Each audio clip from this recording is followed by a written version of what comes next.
साथियों नमस्कार। 15 minute show में आप सबको दिल से मैं स्वागत करता हूं। इस 15 मिनट शो में आज का टॉपिक है लेंस और प्रकाश। लेंस और प्रकाश से कैसे सवाल पूछे जाएंगे ये मैं आपके साथ साझा करूंगा। अधिकांश सवाल लेंस से ही पूछा जाता है, तो मैंने भी इस सेशन के अंतर्गत लेंस से ही रखने की कोशिश किया हूं। तो अंतिम तक जरूर देखिएगा। सेशन पसंद आए तो सेशन को लाइक कर दीजिएगा, ठीक है। शुरुआत करता हूं। सबसे पहला प्रश्न साथी ये रहा आपके स्क्रीन पर। आप कोशिश करिएगा इस प्रश्न का आंसर देने के लिए। कहा जा रहा है कि प्रकाश का प्रवर्तन का प्रथम नियम क्या है। अगर प्रकाश के प्रवर्तन का प्रथम नियम की बात करते हैं तो साथी आप जानते हो प्रकाश के प्रवर्तन का जो प्रथम नियम है कहता है कि कोई अगर दर्पण है इस पे आपतित किरण पड़ती हैं और जैसी आपतित किरण आती हैं ये वापस साथी लौटकर चली जाती हैं। तो आपतित किरण, परावर्तित किरण तथा आपतन बिंदु पर जो खींचा गया अभिलंब है ये तीनों एक तल में होता है, ठीक है। उस अभिलंब को आप सामान्य भी कह सकते हैं हिंदी में, है ना। तो आप कहेंगे सर ये तीनों क्या होगा, एक ही तल में होगा, यानी कि ए नंबर बिल्कुल सही जवाब होगा कि आपतित किरण, परावर्तित किरण और आपतन बिंदु पर खींचा गया सम्मान एक ही विमान में होगा या फिर एक ही तल में होगा। इस बात को ध्यान रखिएगा। तो दूसरा नियम क्या है, आपतन कोण परावर्तन कोण के बराबर होता है। तो दूसरा नियम की बात किया जाए तो आपतन कोण परावर्तन कोण के बराबर होगा। इस बात को ध्यान रखेंगे। ए नंबर बिल्कुल सही जवाब हो जाएगा। नेक्स्ट, उत्तल लेंस किस प्रकार का लेंस है ये आपको बताना है। अगर मैं उत्तल लेंस की बात करता हूं तो आप सभी जानते हैं सर उत्तल लेंस इस प्रकार से होता है कि उसके किनारे पर थोड़ा पतला होता है और बीच में मोटा हो जाता है। उससे क्या कहते हैं, हम उत्तल लेंस कहते हैं। साथ ही उत्तल लेंस में जो भी प्रकाश की किरणें जाती हैं अपवर्तन के बाद एक बिंदु पर मिल जाती हैं, इसलिए इसे कहा जाता है अभिसारी किरण पुंज। क्या कहा जाता है, अभिसारी किरण पुंज। क्यों कहा जाता है, क्योंकि प्रकाश की किरणों को एक जगह मिला रही है इकट्ठा, साथ ही उसे कहा जाता है कि अभिसारित कर रही है, इसलिए इसे अभिसारी किरण पुंज कहा जाता है। या आप कह सकते हैं ये प्रकाशों को अभिसारी बनाता है। अभिसारी कहने का मतलब सभी दिशाओं से आ रहा है और उसको एक बिंदु पर मिला देता है। याद देखिएगा, ऐसा भी प्रश्न आपके एग्जाम में पूछा जा सकता है। नेक्स्ट, अवतल लेंस किस प्रकार का लेंस है। साथ ही अगर अवतल लेंस की बात किया जाए तो किस प्रकार का लेंस है, क्योंकि यहां से लेंस से संबंधित और प्रकाश से संबंधित हर एक बात आपको मैं रिवीजन करा दूंगा, हर एक बात साथ ही बता दूंगा। अंतिम तक जरूर देखिएगा।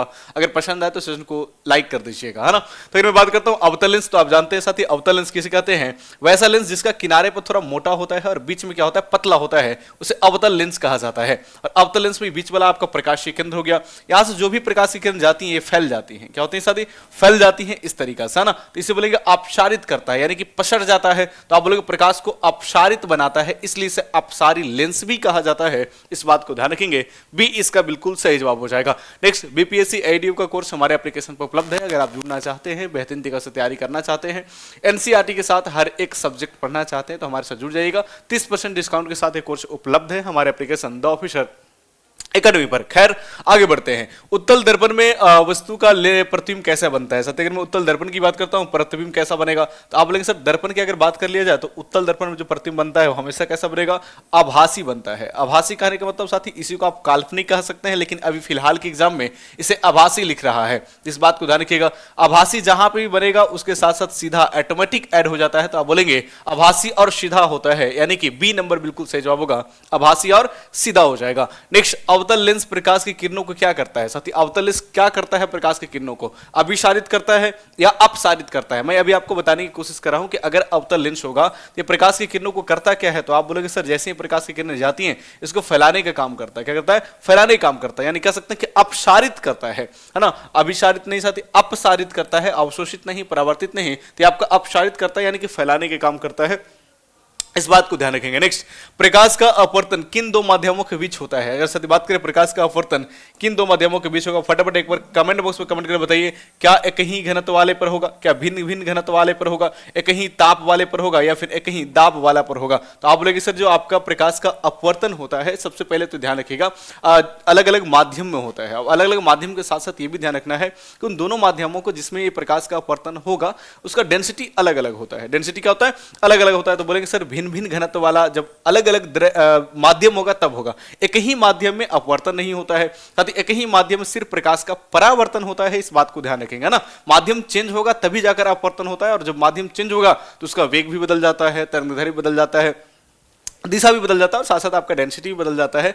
और क्या नहीं बदलता है जरा कमेंट करके बताइएगा, कि ये भी प्रश्न पूछा जाता है कि इसमें किसका मान नहीं बदलता है। तो आप कमेंट करके बताइएगा किसका मान नहीं बदलता है, तो आप बोलोगे वी इसका बिल्कुल सही जवाब हो जाएगा। नेक्स्ट, अश्नेल का नियम क्या व्यक्त करता है। साथ ही अगर मैं अश्नेल का नियम की बात करता हूं तो अश्नेल का नियम बराबर होता है साइन आई बटा में साइन आर बराबर क्या होता है, म्यू होता है। म्यू मतलब जिसे अपवर्तनांक कहा जाता है, ठीक है। तो आप कह सकते हैं आपतन कोण की जया और अपवर्तन कोण की जया का अनुपात एक नियतांक होता है, वो स्नेल का नियम में कहा गया है। यानी कि आप कह सकते हैं सर आपतन कोण और अपवर्तन कोण के बीच एक संबंध स्थापित करता है। देखिए मैं पुनः आपको बताना चाहता हूं, साथ ही थ्योरी पढ़ना अलग बात होता है, लेकिन थ्योरी का उपयोग सवाल में कैसे करता है अलग बात है। मैं स्टार्टिंग से कहते आया हूं, चाहे आप ऑनलाइन पढ़े होंगे मुझसे या फिर ऑफलाइन पढ़े होंगे, ये बात मैं कहता हुआ नजर आता हूं कि थ्योरी पढ़ना अलग बात है और उसे सवाल कैसे बन रहा है इसको करना अलग बात है, इसलिए प्रैक्टिस करना बेहद जरूरी है। तो सेशन के माध्यम से आप रिवीजन कर पा रहे हैं कि लेंस से कैसे कैसे सवाल पूछे जा सकते हैं। देखिए स्नेल का नियम से आप पढ़े कैसे हैं, सवाल कैसे पूछ रहे हैं, ये साथी आपको यहां से अंदाजा मिल रहा होगा। तो कमेंट करके जरूर बताइएगा सेशन कैसा लग रहा है। नेक्स्ट, लेंस सूत्र क्या है। अगर मैं साथ लेंस सूत्र की बात करता हूं तो यहाँ पे एक लेंस सूत्र होता है, एक आपका दर्पण सूत्र होता है। ठीक है, दो चीज होता है। अगर मैं लेंस सूत्र की बात करता हूं तो 1/v माइनस 1/u बराबर 1/f होता है, यानी कि लेंस में लेस होगा। अगर लेंस में लेस है यानी कि माइनस है तो आप बोलेंगे कि लेंस सूत्र है। अगर यहीं पे साथ ही लेस नहीं है, प्लस है, 1/v प्लस 1/u बराबर 1/f, तो क्या बोलेंगे, इसे दर्पण सूत्र कहा जाएगा। क्या कहा जाएगा, दर्पण सूत्र। तो आप बोलेंगे सर लेंस में लेस होना चाहिए, यानी कि ए नंबर बिल्कुल सही जवाब हो जाएगा। नेक्स्ट, उत्तल लेंस में वस्तु अनंत पर होने पर प्रतिबिंब कहां बनता है। अगर साथ ही उत्तल लेंस है और इस उत्तल लेंस में वस्तु को हम अनंत पर रखते हैं तो उसका इमेज कहां बनेगा, तो बोलेंगे सर अनंत पर रखते हैं, चाहे उत्तल लेंस हो दर्पण हो, तो उसका इमेज हमेशा फोकस पर बनता है। तो अनंत पर रखेंगे तो कहां बन जाएगा, अनंत पर रखने के बाद आपका कहां इमेज बनेगा, फोकस पर बन जाएगा, मुख्य फोकस पर, यानी कि बी नंबर इस प्रश्न का बिल्कुल सही जवाब होगा। तो मुख्य फोकस पर जब बनेगा तो ध्यान रखिएगा बहुत छोटा बनेगा। कैसे बनेगा, बहुत छोटा बनेगा। और इस बात को भी ध्यान रखिएगा वास्तविक बनेगा, बहुत छोटा और वास्तविक बनेगा। वास्तविक कहने का मतलब क्या बनेगा, साथ ही उल्टा बनेगा। इस बात को ध्यान रखिएगा, बी इसका बिल्कुल सही जवाब हो जाएगा। सीटेट 2026 का भी साथ ही टारगेट बैच हमारे एप्लीकेशन पर उपलब्ध है। अगर आप जुड़ना चाहते हैं तो हमारे साथ जुड़ सकते हैं। इसमें सीडीपी के साथ हर एक सब्जेक्ट साथ ही पढ़ाया जाएगा, इस बात को ध्यान रखिए। पैडागोजी भी आपको पढ़ाया जाएगा और सारे शिक्षक आपको बेहतरीन तरीके से इस कोर्स में पढ़ाने वाले हैं, तो साथ ही ध्यान रखिएगा। अभी अगर नहीं जुड़े हैं तो जल्दी से जुड़ जाइए। नेक्स्ट, अवतल दर्पण में वस्तु मुख्य फोकस के बाहर होने पर प्रतिबिंब क्या होता है। हालांकि साथ ही लेंस के साथ साथ दर्पण भी मैं कवर करा दे रहा हूं ताकि आपको दर्पण से भी जो भी सवाल पूछा जाए आपसे बन जाए। तो अगर मैं बात करता हूं अवतल दर्पण के बारे में साथी, तो आप जानते हैं अवतल दर्पण में जो इमेज बनता है वो आपका वास्तविक और काल्पनिक दोनों बनता है। लेकिन मेरे प्यारे साथी सवाल में पूछा गया है कि जब वस्तु को हम कहां रखें, मुख्य फोकस पर, तब सॉरी मुख्य फोकस के बाहर रखें तब क्या होगा। अब देखिए यहां पे थोड़ा सा समझना पड़ेगा। ये आपका अवतल दर्पण है, ये आपका प्रधान अक्ष होता है और मध्य बिंदु को ध्रुव कहा जाता है। ये आपका फोकस हो गया और ये आपका क्या हो गया, वक्रता केंद्र हो गया। जब हम मुख्य फोकस के बाहर रखते हैं, यानी कि यहां पर रखेंगे या फिर यहां पर रखेंगे या फिर साथ ही यहां पर रखेंगे, ना इसके बाहर यही हुआ, तो अगर रखेंगे तो क्या होगा, तो अगर हम वक्रता केंद्र पर रखेंगे तब तो बराबर आ जाएगा। लेकिन साथ ही इसके बाहर जहां पे भी रखेंगे वास्तविक बनेगा। क्या बनेगा, वास्तविक बनेगा। छोटा साथी नहीं बनेगा, जब भी बनेगा बराबर या बड़ा बनेगा। तो बराबर का ऑप्शन नहीं है, इसलिए हम बड़ा लिख रहे हैं। क्या लिख रहे हैं, बड़ा लिख रहे हैं। और इस प्रश्न का आंसर हम बड़ा दे रहे हैं क्योंकि यहां पे बराबर की चर्चा नहीं की गई है। तो आप बोलेंगे सर सी इसका बिल्कुल सही जवाब होगा। इस तरीके से लैंग्वेज में आपसे पूछा जा सकता है, इस बात को ध्यान में रखेंगे। नेक्स्ट, लेंस की शक्ति का मात्रक क्या है। अगर मैं लेंस की शक्ति की मात्रक की बात करता हूं तो आप सब लोग बता पाएंगे सर लेंस की शक्ति के मात्रक यानी कि P बराबर क्या होता है, 1/f होता है। और इसी को हम क्या कहते हैं, 1/में मीटर कहते हैं, या आप कह सकते हैं मीटर इनवर्स कह सकते हैं, या प्रति मीटर कह सकते हैं। क्या कह सकते हैं, प्रति मीटर कह सकते हैं ना साथ, ये प्रति मीटर हो जाएगा। और इसी को हम डायोप्टर कहते हैं। क्या कहते हैं, डायोप्टर कहते हैं। तो इस बात को ध्यान रखा साथ ही 11 का ए नंबर बिल्कुल सही जवाब हो जाएगा, डायोप्टर हो जाएगा। प्रकाश का अपवर्तनांक क्या मापता है। अगर मैं प्रकाश के अपवर्तनांक की बात करूं साथी तो क्या मापेगा, तो प्रकाश के अपवर्तनांक जो है मापता है साथी क्या अलग कह सकते हैं। हाँ, एक बात यहाँ पे ये पूछा रहा है कि प्रकाश का अपवर्तनांक का फॉर्मूला क्या होता है। तो आप बोलेंगे सर म्यू या एन बराबर क्या होता है, सी बटा में वी। क्या होता है, सी बटा में वी। सी क्या है, निर्वात में प्रकाश की चल, वी क्या है, माध्यम में प्रकाश की चल। यानी कि किसी वस्तु का निर्वात में प्रकाश की चल और उसी वस्तु का माध्यम में प्रकाश की चल क्या होता है, दोनों को जैसे ही आप अनुपात निकालेंगे उसे अपवर्तनांक कहा जाता है, यानी कह सकते हैं रिफ्रैक्टिव इंडेक्स कहा जाता है। तो अब मैं बात करूं यहाँ पे क्या होगा, माध्यम में प्रकाश की गति के सापेक्ष निर्वात में गति, बोलेंगे सर बिल्कुल सही जवाब हो जाएगा। हालांकि अलग अलग माध्यम का अपवर्तनांक अलग अलग होता है। सबसे ज्यादा अपवर्तनांक किसका होता है, एक बार कमेंट बॉक्स में कमेंट करके आप जरूर बताइएगा कि सबसे ज्यादा अपवर्तनांक किसका हो जाएगा। ठीक है, और साथ ही एक जरूरी सूचना है कि अगर आपको सेशन पसंद आ रहा हो तो सेशन को लाइक जरूर करिएगा, क्योंकि लाइक करते हैं तो हमारा भी उत्साह बढ़ता है और अच्छा लगता है कि इसी तरह से आपको हम रिविजन करवाते रहें। बाकी कमेंट बॉक्स में जरूर लिखिएगा कि कैसा लग रहा है।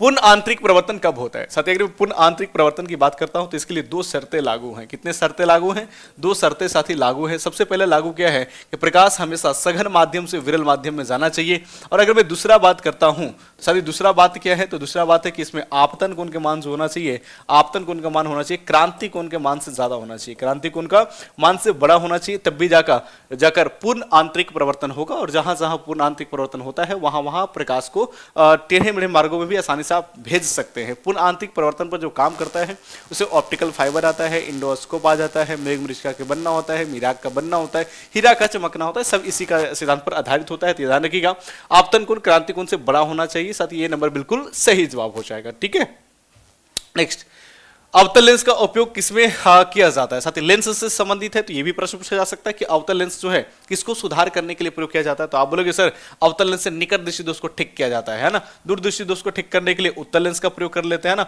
अंधापन, साथ ही रंग अंधापन मतलब क्या होता है? साथ ही रंग अंधापन की बात करें तो आप कह सकते हैं ब्लाइंड कलर ब्लाइंडनेस जिसे कहा जाता है, कलर ब्लाइंडनेस साथ ही इसे कहा जाता है रंग अंधापन। इसका कोई इलाज अभी तक संभव नहीं है, इस बात को ध्यान रखिए। साथ ही धुंधलापन आप कह नहीं सकते क्योंकि धुंधलापन नजदीक वाला है या दूर वाला है, ये तो क्लियर ही नहीं हो रहा है, तो ऐसे ही ऑप्शन जोड़ा गया है। तो आप बोलेंगे बिल्कुल सही जवाब ए नंबर हो जाएगा। नेक्स्ट, प्रकाश की किरण क्या मानती है ना। साथ ही प्रकाश की किरण क्या मानती है मतलब आप नहीं कहते हैं कि आप क्या मानते हैं, आप क्या मापते हैं, क्या मानते हैं, बोले हम सर यही मानते हैं कि हम सफल हो जाएं, हम सर यही मानते हैं कि हमारी नौकरी सुनिश्चित हो जाए।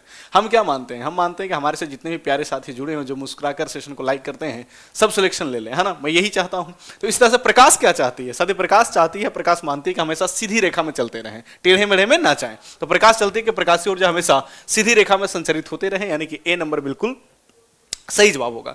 मुख्य अक्ष क्या है? साथ ही अगर मैं मुख्य अक्ष की बात करता हूं, जैसे देखिए ये आपका क्या है? अवतल दर्पण है, और अवतल दर्पण में आप देखोगे ये आपका प्रकाशीय ध्रुव है, ये आपका फोकस है, ये आपका वक्रता केंद्र है। तो आप कह सकते हैं कि फोकस को जो ध्रुव से मिलाता है या वक्रता केंद्र को जो ध्रुव से मिलाता है, इस लाइन को हम क्या कहते हैं? प्रधान अक्ष कहते हैं या मुख्य अक्ष कहते हैं। क्या कहते हैं? प्रधान अक्ष या मुख्य अक्ष कहते हैं। तो कह सकते हैं लेंस के केंद्र से गुजरने वाली रेखा को क्या कहते हैं? मुख्य अक्ष या प्रधान अक्ष कहा जाता है। ए नंबर बिल्कुल सही जवाब हो जाएगा। नेक्स्ट, 72 बीपीएससी का फाउंडेशन बैच भी हमारे एप्लीकेशन पर उपलब्ध है, आप जुड़ सकते हैं, जहां पर आप बेहतरीन तरीके से तैयारी कर सकते हैं। हर एक शिक्षक आपको बेहतरीन तरीके से साथ ही आपको पढ़ाएंगे, आप यहां पे देख सकते हैं। और एनसीईआरटी के साथ पढ़ाएंगे, बहुत अच्छा 2 यूपीएससी लेवल की किताबों के साथ यहां पे अध्ययन करवाया जाएगा। तो इस बात को ध्यान रखिएगा, सारी चीजें आपको मिल जाएंगे। उत्तल दर्पण का फोकस लंबाई क्या होगा? साथ ही अगर उत्तल दर्पण की फोकस लंबाई की बात करते हैं तो यहाँ पे पॉजिटिव और नेगेटिव बताना है। अगर उत्तल दर्पण हो या लेंस हो, सबके लिए मैं एक ही बात बताता हूँ कि आप अनूप याद रखिएगा ना। अनूप याद रखिएगा। A4 आपका क्या होता है? अवतल, चाहे वो लेंस हो या फिर दर्पण हो, ना दर्पण हो। और N4 क्या हो जाएगा मेरे प्यारे विद्यार्थी? निगेटिव हो जाएगा। O4 क्या हो जाएगा? तो बोलेंगे सर उत्तल, जिसे कॉन्वेक्स कहा जाता है। और P4 आपका पॉजिटिव हो जाएगा। तो ध्यान रखिएगा, उत्तल दर्पण का जो फोकल लंबाई है या फिर उत्तल लेंस पूछा जाएगा तो आपका पॉजिटिव होगा। उत्तल और P4 पॉजिटिव होगा, धनात्मक होता है।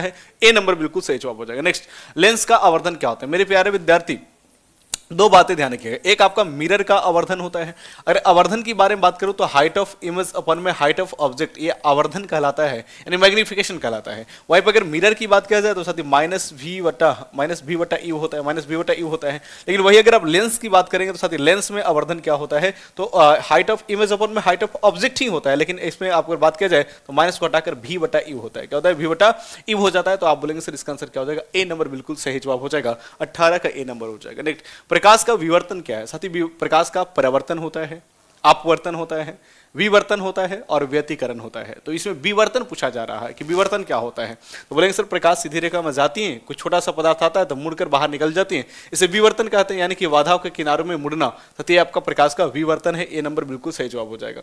अवतल दर्पण में वस्तु मुख्य फोकस के विच होने पर प्रतिबिंब कहां बनेगा? ध्यान दीजिएगा, अवतल दर्पण है मेरे प्यारे विद्यार्थी, क्या है? अवतल दर्पण है। ये प्रकाश से संबंधित, दर्पण से संबंधित साथी प्रश्न है। कह रहे कि अवतल दर्पण में मुख्य फोकस के बीच स्थित है। ये आपका फोकस है और इसके बीच में स्थित है, तो कहां बनेगा? तो आप जानते हैं कि अगर अवतल दर्पण में बहुत नजदीक है और ध्रुव और फोकस के बीच में है तो इसका इमेज बनता है दर्पण के पीछे, इससे बड़ा बनता है और आभासी बनता है। तो आप बोलोगे आभासी और बड़ा बनेगा, आभासी और बड़ा बनेगा, ना कि साथ ही छोटा बनेगा। वी इसका बिल्कुल सही जवाब हो जाएगा। नेक्स्ट, अवतल लेंस में वस्तु अनंत होने पर प्रतिबिंब कहां बनता है? अगर मैं बात करता हूं साथी अवतल लेंस में वस्तु अनंत पर है, चाहे साथी अवतल लेंस हो, चाहे उत्तल दर्पण हो, अवतल दर्पण हो, किसी भी साथी जगह पर अगर आप दर्पण हो या फिर लेंस हो, किसी में अगर वस्तु अनंत पर रखा जाएगा तो उसका इमेज हमेशा मुख्य फोकस पर बनता है और वस्तु की तुलना में बहुत छोटा बनता है और कह सकते हैं वास्तविक और उल्टा बनता है। इस बात को आप ध्यान रखेंगे। ए नंबर बिल्कुल सही जवाब हो जाएगा। पूर्ण आंतरिक प्रवर्तन का उपयोग ऑप्टिकल फाइबर में होता है, बिल्कुल सही है। पूर्ण आंतरिक प्रवर्तन का हम ऑप्टिकल फाइबर में करते हैं, हम एंडोस्कोप में करते हैं, मृगमृषिका में करते हैं, है ना, हर एक जगह करते हैं। जो यहाँ पे साथी सही गलत पूछा जा रहा था, बोलेंगे बिल्कुल सही है। 2D क्षमता वाले लेंस का फोकस दूरी क्या होगा? साथी अगर P बराबर बात किया जाए तो 1/f होता है। अब यहाँ पे 2 है और 1/, साथ ही एफ है, तो अगर मैं बात करता हूँ क्या निकलेगा तो 1/2 हो जाएगा, लेकिन मीटर में आएगा। ऑप्शन सेंटीमीटर में है तो 100 से मल्टीप्लाई कर देना होगा, तो 50 दूनी 100 कितना हो जाएगा, 50 सेंटीमीटर हो जाएगा। याद रखिएगा, इस तरीके से भी आपसे सवाल पूछा जा सकता है। निम्न में से कौन सा पदार्थ लेंस बनाने के लिए प्रयुक्त नहीं होता है। साथ ही अगर कोई लेंस बनाना है तो उसके लिए क्या क्या प्रयोग करेंगे, तो लेंस प्लास्टिक का भी होता है, लेंस कांच का भी होता है, उसको बनाने में हम जल का भी प्रयोग करते हैं, लेकिन मिट्टी का प्रयोग नहीं करते हैं। इस बात को ध्यान रखिएगा, मिट्टी का कोई आवश्यकता वहां पे है ही नहीं है ना, तो इस बात को ध्यान रखिएगा, मिट्टी का प्रयोग नहीं किया जाएगा। डी इसका बिल्कुल सही जवाब है। सरल सूक्ष्मदर्शी में किसका उपयोग होता है। जो सरल सूक्ष्मदर्शी होता है जिसे आप माइक्रोस्कोप कहते हैं, जिसे बोलते हैं सिंपल माइक्रोस्कोप। एक आपका कंपाउंड माइक्रोस्कोप होता है, एक आपका सिंपल माइक्रोस्कोप होता है।